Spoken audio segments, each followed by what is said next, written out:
Doctors of Reddit, what are some of your anti-vax parent stories? Not a doctor, but a story I heard stuck with me. The head of pediatrics from a Toronto hospital, I forgot which one, was giving a talk and told a story about how, early in her practice, she had a little boy in for his scheduled vaccines, and was answering the nervous mother's questions. The mother planned to go ahead with the vaccines, but had heard lots of anti-vax propaganda, and so she was worried and had lots of questions. While they were talking, but before they administered the vaccines, the poor little kid suffered a grand mal seizure. It was really bad. The kid ended up getting admitted to the hospital and suffered a fairly serious brain injury. It occurred to the pediatrician much later that if that seizure had hit 10 minutes later, or if the appointment had been 10 minutes earlier, nothing would have ever convinced that poor mother that it wasn't the vaccine that caused the seizure. Had a kid come in for generic upper respiratory virus. Asked mom if he was vaccinated, as is routine. She said no. When I asked why not, her response was, well, my boyfriend was vaccinated and he's still got meningitis, so they don't even work. I told her that's the same as saying your friend got bruised by a seatbelt in a car accident, so you don't wear them when you drive. We had a 14-year-old female come in for abdominal pain one time. She weighed 80 pounds, looked sickly. Her mother refused to let her eat anything but a handful of things, nothing with very much protein at all. She literally had a binder full of articles about how horrible vaccines are, all the bad things they put in food these days, etc. She had completely brainwashed this kid, so the kid believed it too. Her labs showed malnutrition, her teeth were horrible, just a sad case all around. Curious if the mother was on the same diet. Bet not.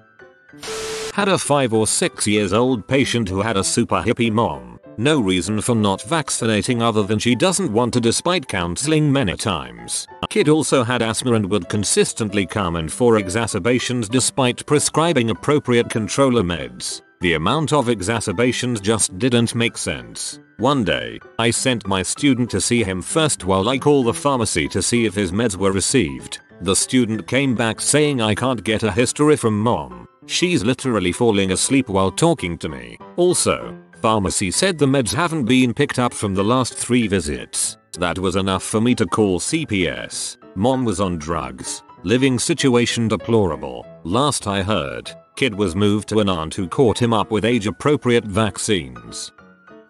When I was a med student, I had a parent who wanted to do a delayed vaccination schedule. Basically it means that you get all the same vaccinations but you pointlessly and foolishly do it over a longer time period. The mom had read a book promoting this practice that was unfortunately written by an MD. My pediatric attending had zero chill. Is that the book written by Dr. ? Yes, well, then you should know that I was in the same medical school class as Doctor, but I got much better scores than he did. Dang, that's freaking savage. I would have loved to see it. Not a doctor but significant other, works with children that have autism. She has one parent that consistently tells her she regrets vaccinating her kid. She then asks questions to MISO about which vaccines are the ones that cause autism as if it's a big secret. MISO tells her that autism is predetermined before birth and signs just aren't noticeable until around 2 years of age. She still tries to justify her logic with other anti-vax parents' stories from FB. MISO has 2 master's degrees towards this field. It blows my mind how they can still argue with overwhelming facts. I'm not a doctor, but an RN in public health. I recently had a mother call me to ask me if it was a smart idea for her child should get the MMR vaccine. Why was she asking this? She was worried that would make his autism worse. Nearly qualified pharmacist here, so obligatory not a doctor. Our pharmacy offers travel vaccines for people going away to countries with a high likelihood of severe tropical disease. Star parenting goes to the parents who got themselves vaccinated for rabies, but not their 2 primary school age, elementary, for non-Brits, children.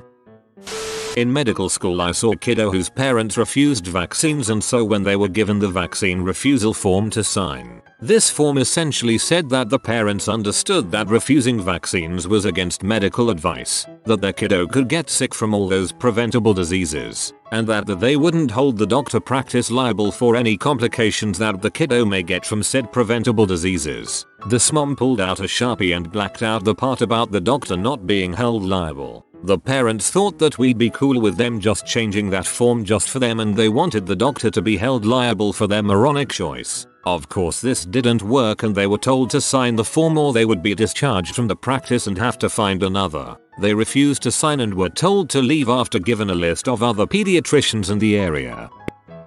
Med school student here. I was getting my hair cut and I was talking to the barber about how more people should get the new meningitis B vaccine, since I know a person who got meningitis B and almost died. The desk lady went off about how vaccines are dangerous, and pretty much every single anti-vax talking point. I explained the actual facts behind vaccines and said that I'm studying medicine. I think I might know what I'm talking about, and then she went off about professors not knowing what they are talking about and that they just teach what they are told to teach so that we can all be brainwashed into supporting the big pharmaceutical companies, and that my proof were all fabricated by them. Not a doctor, but a nurse and a vaccine advocate. Once had a public argument with a friend from long ago. He argued that by not vaccinating his kids and risking terrible side effects and possible autism, he was placing no one else at risk, however acknowledged the potential risk to his kids. After attempting to explain the potential risk to others and him failing to understand, I created an analogy which I still use to this day. Imagine if my kids and your kids get into the same car. Both of your kids don't put on seatbelts. Therefore, if there is an accident, there is an increased risk that your kids will die and also harm my children in the process. This seemed to click with him and he doesn't share his anti-vax propaganda on social media anymore. Good analogy. It's like not wearing your seatbelt because you're worried you could get trapped in your car after an accident. It's astronomically more likely you will be killed in an accident. But hey, at least you have avoided the minuscule risk of being trapped in a burning car by your seatbelt. Not directly related to my being a doctor, but a mutual friend of mine and my wife's is a chiropractor and anti-vaxxer, refused to vaccinate her first 2 kids. I didn't want her or her kids coming anywhere near our place when we had newborns or kids. 2 because of the risk her unvaccinated kids placed on my partially vaccinated babies. She got all offended saying the usual rubbish like if vaccines work, what do your kids have to fear and your kids are more risk to mine because they'll be shedding viruses. Her 3rd child was born with cystic fibrosis, which makes them very susceptible to all forms of respiratory and airborne infectious diseases. Suddenly the whole hypocritical family is vaccinated against everything. Well, at least they were able to change to protect their vulnerable child. It could be worse, they could have dug in and endangered their youngest. Not a doctor, but I worked at a children's hospital in research. At the time as a coordinator, a bunch of us were sitting in our office space talking about medical care of some sort casually. I think maybe flu vaccines. And one coordinator cuts in. Well, I don't know if you've seen the recent research, but there are a number of issues with vaccines that make them unsafe. They are highly correlated with autism. The room got quiet because everyone was polite. One person said, "Oh, I heard that, I think," in an effort to not alienate the girl. I responded, "That's not true because I couldn't not say that." She said, "Yeah, I'll send you the link." I said, "I think I've probably read the study. It's been rescinded." Then it got more awkward. This was probably 2017. I just couldn't believe that in 2017, a person whose job it is to understand research at a hospital with children can fall victim to bad research that has not been supported by any reputable source since probably the 90s. I'll tell a different kind of story. I am in a doc and recently had this interaction with a patient. Adult male comes in with fever. He comes back positive for the flu. Me, "You have the flu. I will write you for a prescription for Tamiflu." Patient, "Doesn't that cause autism?" This guy couldn't even remember that it was vaccines that reportedly cause autism, and he couldn't remember that it wasn't the flu vaccine. And of course he is wrong about vaccines causing autism. And he is a grown-ass adult that thinks he will suddenly be autistic. Tamiflu doesn't cause autism, just causes empty wallet. Source, had to take it once. I'm not a medical doctor but a mental health therapist. Went to do a new client intake and while asking the mother about the kid's medical history, vaccination records etc, she said he was not vaccinated because vaccines cause autism and she didn't want to risk her son getting it. Then when I went to meet the kid, within 5 seconds of laying eyes on him I could tell he was autistic. Worst part was that when I told her, she became very upset and started yelling at her husband, saying he must have gotten the kid secretly vaccinated, and then immediately ran out the house and took the kid to the emergency room for testing and just left me and the dad in the living room just kind of staring at each other. Never answered my calls or texts again after that, and I had to get DCF involved. Not a doctor, but my former primary care doctor was a crazy anti-vaxxer. He told me I didn't need the meningitis vaccine because no one gets it anymore. Freshman year I woke up in my dorm and couldn't move any of my limbs. My roommate took me to the ER and I tested positive for it. I ended up staying in the hospital for 3 weeks and I'm lucky to be alive. The doctor is thankfully not practicing anymore.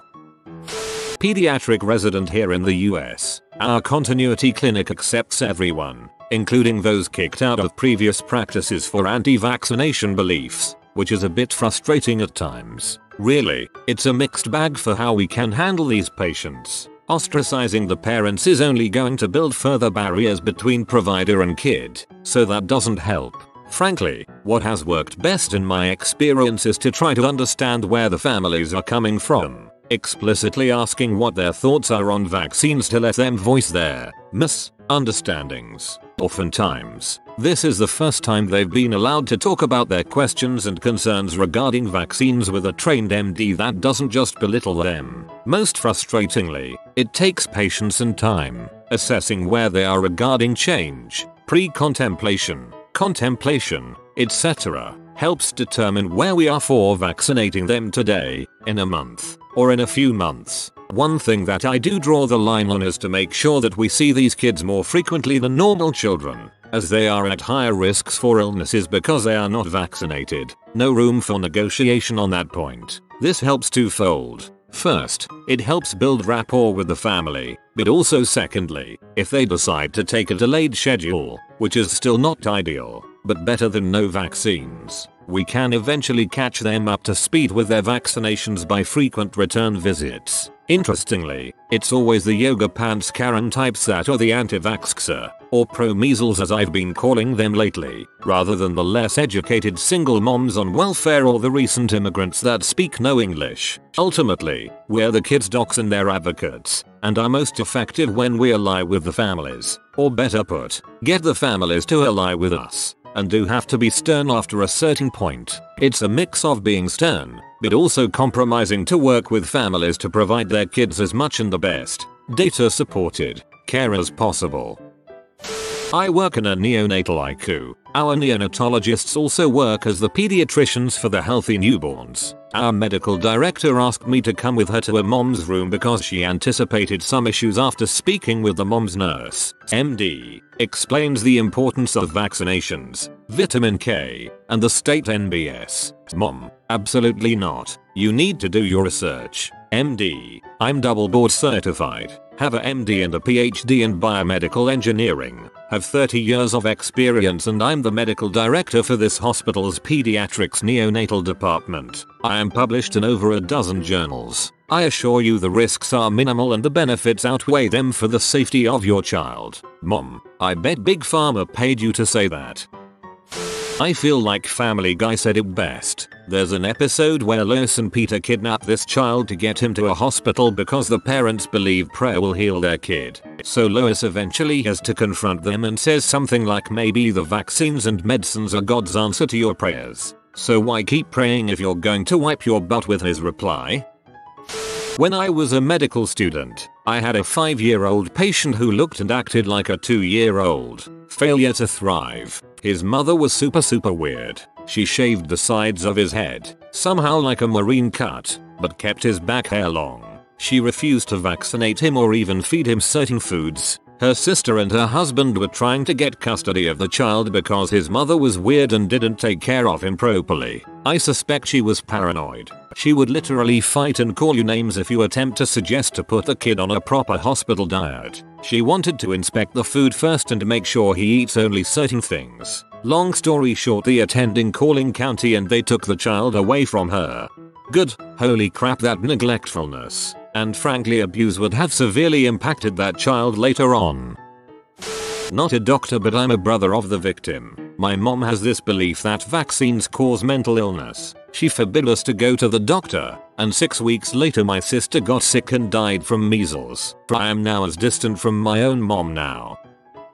Not a doctor, yet, but a med school student. A fellow student of mine is very happy about not being completely vaccinated. She is also happy that our country, Germany, is still a free country considering vaccination, since she believes that they don't really work. At this point I'd like to remind you that she is a medical student, and at least once a year, we have to have a medical checkup to make sure our mandatory vaccinations are in order, simply because we're studying and working at a hospital with a lot of immunocompromised patients. Anyway, she was happy to inform me that she only got the vaccinations that were absolutely mandatory, so she got no tetanus shot for example, and she believes she will never get tetanus, simply because she doesn't want to, and she believes that is enough, since our minds are so capable of healing our bodies if we let them go free. For example, by using hallucinogenic drugs. Luckily that can only harm her and no others. I'm really not a bad person, but I kind of hope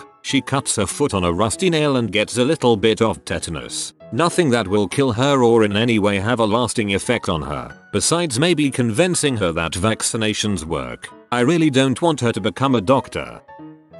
I had a kid come in that was super sick, 3 years old and in septic shock. He had the flu and another compounded viral infection, or maybe pertussis. Heart rate was close to 200, respiratory rate in the 50s, blood pressure in the 70s. The kid was so freaking dry that we could barely get IVs into him and I almost had to drill an IO. We dumped a ton of fluids into him, started him on vasopressors and transferred him to the local children's hospital. I had asked the mom if he was vaccinated and she said no. Vaccines have really bad side effects. They'll make you sick. I explained to her that not getting the vaccines had made her kid 10 times sicker than he ever would have been from any mild vaccine reaction. She told me I was a freaking moron and that I obviously have no clue what I'm talking and that's the reason her kid was getting transferred. She also told me that recommending she vaccinate her kids was racist. For anyone not familiar with the jargon, an IO is an intraosseous line. That means the thing goes inside your bone to deliver fluids. I have the opposite of what you're expecting to hear, I assume. As a medical student, I went to see a young child, 1 year, in the outpatient clinic before the attending. The child was due for vaccines, and I talked to the parents about getting them on that day. The parents said they had reservations about them, so I talked to them about their reservations. We talked about all of the things they had read on the internet, and walked through each point one by one. One of the benefits of being the medical student is that you have nothing but time. I explained how vaccines are made and how they work. They don't have the mercury preservative they once did. Some vaccines are live but attenuated and others are immunogenic sequences bound to a protein. And why we get so many so early. That's when you're most likely to be affected by these diseases. They were concerned about the effects of so many vaccines at once. This is a common concern, but we challenge your system less with a vaccine than you see walking around in the world every day, and about them making the child sick. Not possible with anything but a live vaccine, and that's why those are attenuated. They are such a small dose that a non-immunocompromised individual should have no problem with them even though you might feel a little sick because we activate your immune system and that's how you feel when that happens. The whole discussion took probably half an hour, and then they decided to go forward with the vaccines. As it turns out, most people are just scared. And who can blame them? With all of the misinformation in the world, it's easy to see how parents get to that point. But they also are human, and when you sit and talk to them like the people that they are, intelligent and able to understand your points, they respond in a positive way. It's one of the moments in medical school that I reflect on frequently, especially when things are tough and I feel like being impatient with people. This is a great story. As a nurse I see quite a few patients who are misinformed or simply haven't been educated on certain things. You have been visited by the romantic doggo. Comment love is magic so you never fall in the friend zone. If you are new to the channel, you can subscribe. I publish new videos every day.